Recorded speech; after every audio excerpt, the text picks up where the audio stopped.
x এর কোন মানটির জন্য ক্রমজোড় x, ঋণাত্মক 2 লেখচিত্রে দেখানো অসমতা জোটের একটি সমাধান হবে। তো এসো এটার দিকে লক্ষ্য করি। আমাদের এখানে শর্ত হচ্ছে আমাদের বিন্দু নিতে হবে x, ঋণাত্মক 2, বা বলা যায় যে শর্তানুসারে y সমান হলো ঋণাত্মক 2। আমাদের y সমান যদি ঋণাত্মক 2 হয় তাহলে x এর কোন মানের জন্য ক্রমজোড়টি এই অসমতা জোটের একটি সমাধান হবে। এখন তুমি ভিডিওটি থামিয়ে লেখচিত্রটি দেখে এখান থেকে একটি উত্তর বাছাই করো। আচ্ছা, এখন এসো একসাথে করি। এখানে কি হচ্ছে তা বোঝার জন্য আমি এখান থেকে কিছু বিন্দু নেই। তো এখানের এই বিন্দুটি আমাদের কোনো অসমতা জোটেরই সমাধান নয়। আমরা এটাকে সবুজ অসমতা জোট এবং একে নীল অসমতা জোট বলে চিহ্নিত করতে পারি। এবং এই অসমতা জোটের সমাধান হতে হলে এই রঙিন অংশগুলোর কোনো একটির ভেতর বিন্দুটিকে থাকতে হবে। এই বিন্দুটি কোনো অসমতা জোটেরই সমাধানের ভেতর পড়ছে না। এখানের এই বিন্দুটিও আমাদের কোনো সমাধান সেটের অংশ নয়, কারণ এটি সবুজ বিন্দু বিন্দু দাগের উপর পড়েছে। এটা যদি বিন্দু বিন্দু রেখা না হয়ে একটি সরল রেখা হতো তাহলে আমরা একে সমাধান সেটের অংশ হিসেবে বিবেচনা করতে পারতাম, কিন্তু এখন এটি সমাধান সেটের অংশ নয়। এখন এখানের এই বিন্দুটি, এটি এই সবুজ অসমতাকে সিদ্ধ করে এবং এটি সবুজ অংশের সমাধান সেটের অংশ, কিন্তু এটি নীল অসমতাকে সিদ্ধ করে না বলে এটি এই জোটের সমাধান সেটের অংশ নয়। এখন এখানের এই বিন্দুটি, এটি দুটি অসমতাকেই সিদ্ধ করে, কারণ এটি সবুজ অসমতার অংশের রয়েছে কিন্তু সেই সাথে নীল রেখার উপর পড়েছে, এবং এটা গ্রহণযোগ্য কারণ আমাদের নীল রেখাটি বিন্দু বিন্দু রেখা নয় বরং সম্পূর্ণ সরল রেখা। তাহলে এই বিন্দুটি অসমতা জোটের সমাধান সেটের অংশ এবং এই সকল বিন্দুও সমাধান সেটের অংশ, কারণ এরা নীল অসমতার উপর আছে এবং সবুজটিরও। আমরা ধরে নিচ্ছি যে সবুজ অসমতাটি এই পুরো অংশ জুড়েই আছে এবং এখানে আমরা যা দেখছি তা আসলে সবুজের উপর নীলের সমাপাতন।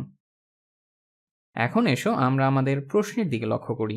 শর্ত অনুসারে আমাদের y সমান দেয়া আছে ঋণাত্মক 2। তাহলে আমি এখানে একটি রেখা আঁকি যেটি সেই সকল বিন্দুকে প্রকাশ করে যেখানে y সমান ঋণাত্মক 2। তো এই লেখচিত্রে এটি হলো y সমান ঋণাত্মক 2। তাহলে y সমান ঋণাত্মক 2 হলে x এর কোন মানগুলোর জন্য ক্রমজোড়টি এই অসমতা জোটের একটি সমাধান হবে। আচ্ছা, আমাদের x এর সে সকল মান বিবেচনা করতে হবে যেগুলো এই রেখার এবং এর ডানে আছে। আমরা এই নীল রেখার উপরের বিন্দুকেও নেব, কারণ আমরা আগেই বলেছি যে এটি আমাদের সমাধান সেটের অংশ। তাহলে এই সবগুলোই আমাদের সমাধান সেটের অংশ।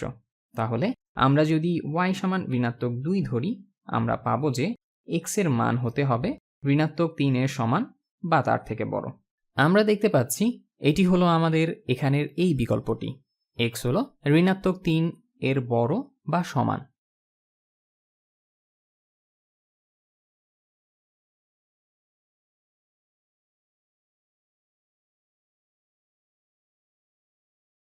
এখন এরকম আরেকটি করি এবং y এর উপর শর্ত আরোপ করার বদলে এবার x এর উপর শর্ত আরোপ করি।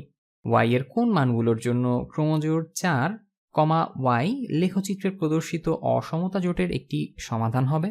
এবং আবারও আমি চাই তুমি ভিডিওটি থামিয়ে নিজে এটা করার চেষ্টা করো। এখন এসো একসাথে করি। এই ক্ষেত্রে আমরা x এর মান জানি, এখানে x হলো 4।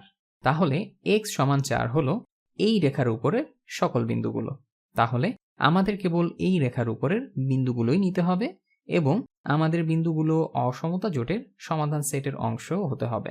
তাহলে আমাদের বিন্দুগুলো হবে সব এই রেখার উপরের বিন্দুগুলো যেখানে x সমান হলো 4, কিন্তু দুটি অসমতাকেই সিদ্ধ করতে হলে বিন্দুগুলোকে এমন স্থানে হতে হবে যেখানে দুটি অসমতার অংশগুলো সমাপতিত হয়েছে।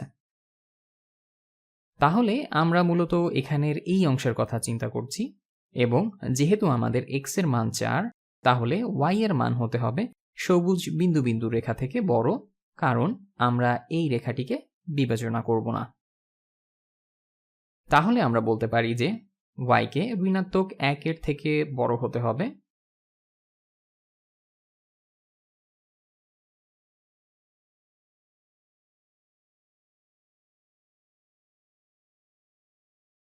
বা অন্যভাবে বলা যায় ঋণাত্মক 1 হবে y এর থেকে ছোট। এবং আমরা এখান থেকে 3 পর্যন্ত যেতে পারি, যেখানে 3ও আমাদের সমাধান সেটের একটি অংশ হবে। নীল রেখাটি বিন্দু বিন্দু নয় বলে আমরা এর উপরের বিন্দুকে বিবেচনা করতে পারি, অর্থাৎ y কে হতে হবে 3-এর সমান বা ছোট। তাহলে x সমান যদি 4 হয় তাহলে y কে হতে হবে ঋণাত্মক 1-এর থেকে বড় এবং 3-এর সমান বা ছোট। তাহলে দেখি এখানের কোন বিকল্পটি ঋণাত্মক হলো y এর থেকে ক্ষুদ্রতর, যা 3-এর সমান বা ক্ষুদ্রতর। তাহলে এটা হলো আমাদের প্রথম বিকল্পটি।